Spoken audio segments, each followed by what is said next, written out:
always wanted to belong. She was not rich, but she knew how to make people think she was. Expensive clothes, fancy shoes, and designer bags. None of them were truly hers. She borrowed them from her best friend, Zainab. Whenever there was a big event, she would run to Zainab's room, pick the best outfit, and step out like a queen. But today was different. Zainab had traveled, and Tola had no one to borrow from. She stared at herself in the mirror, frustrated. The party tonight was important, and she had to look perfect. Then she remembered Zainab's roommate, Ada. Ada was strange. She was quiet, always watching but hardly talking. Something about her made Tola uncomfortable. But tonight Tola had no choice. She needed a wig, and Zainab's wigs were in their shared room. Tola knocked on the door. Ada opened it slowly, her eyes calm and unreadable. "Zainab is not around," Ada said before Tola could speak. "I know," Tola replied with a sweet smile. "Please, can I borrow one of her wigs? Just for tonight." Ada stared at her for a long time. Then, without a word, she turned and walked inside. When she returned, she held out a wig. It was beautiful, black, silky, and shining like pure gold under the light. "Take it," Ada said. "But whatever you do, do not wear it at night." Tola barely heard her warning. She grabbed the wig, thanked Ada quickly, and ran off to get ready. Tola arrived at the party looking perfect. The wig fit her like it was made just for her. Everyone admired her, showering her with compliments. For the first time in her life, she truly felt like she belonged. But as the night went on, she started feeling uncomfortable. Her scalp began to itch. At first, just a little. She ignored it, but soon the itching turned to burning. She rushed to the restroom and scratched her head, but the pain only got worse. She looked in the mirror and gasped. Strands of her own hair were falling out, stuck to her fingers.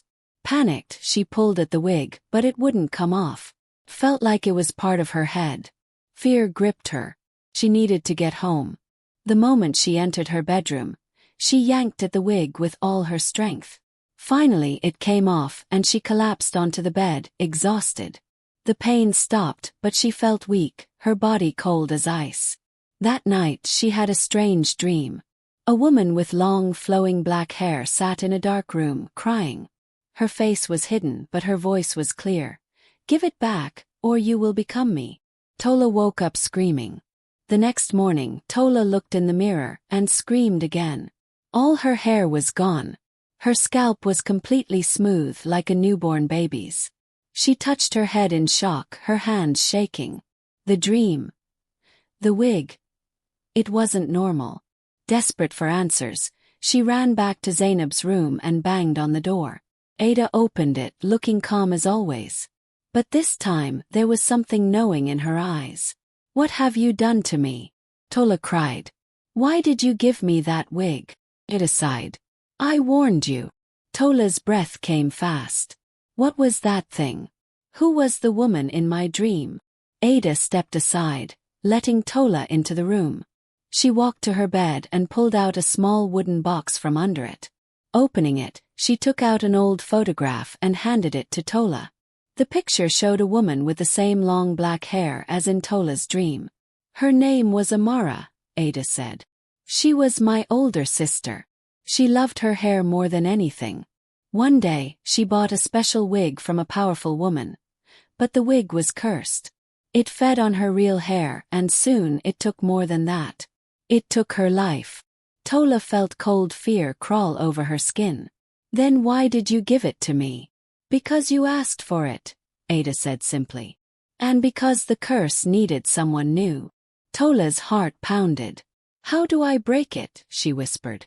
Ada stared at her, her face unreadable. "You don't." Tola's knees grew weak. She fell to the floor, her hands gripping her smooth scalp. She had spent her whole life pretending to be someone else. Now, she didn't even recognize herself.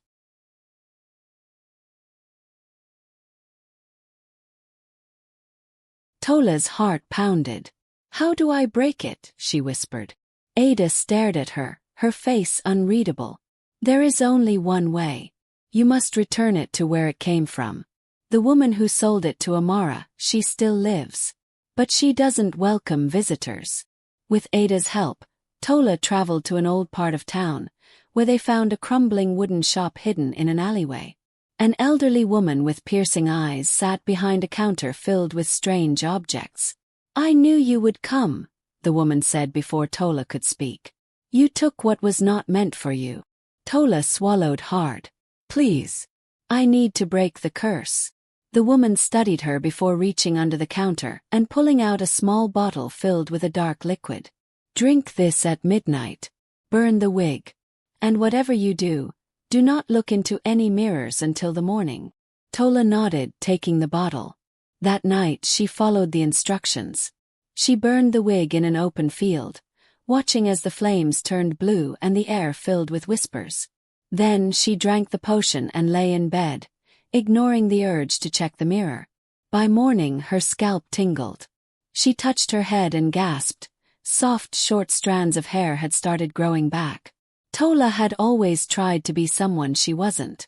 She had chased after status, borrowing from others to create an illusion. But losing her hair, facing the curse, and fighting to reclaim herself had changed her.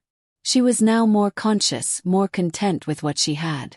Whenever she noticed something she lacked, instead of borrowing like she used to, she embraced her own style, finding beauty in her natural self. She experimented with headscarves, bold accessories, and unique hairstyles that showcased her personality rather than wealth. Over time, she realized that confidence came not from what she wore but from how she carried herself. And in that realization, she found true freedom. Whenever she noticed things she didn't have instead of borrowing like she used to, she'd wear her own, styling it in various beautiful ways. When her hair fully grew back, she no longer needed expensive wigs or borrowed clothes to feel important. She had learned something far more valuable. Being herself was enough. She no longer measured her worth by material things or the approval of others. Instead, she embraced her own unique beauty, finding joy in her natural self.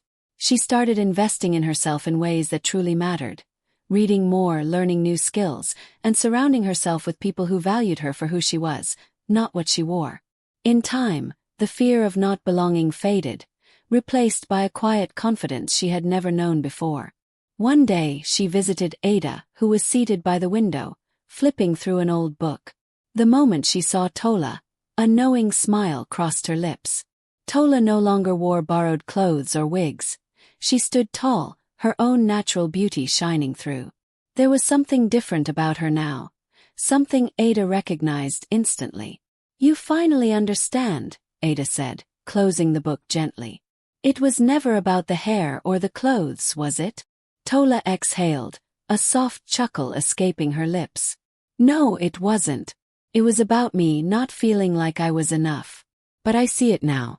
I don't need to be someone else. Ada nodded. And that realization is more powerful than any curse. For the first time in her life, Tola truly felt free.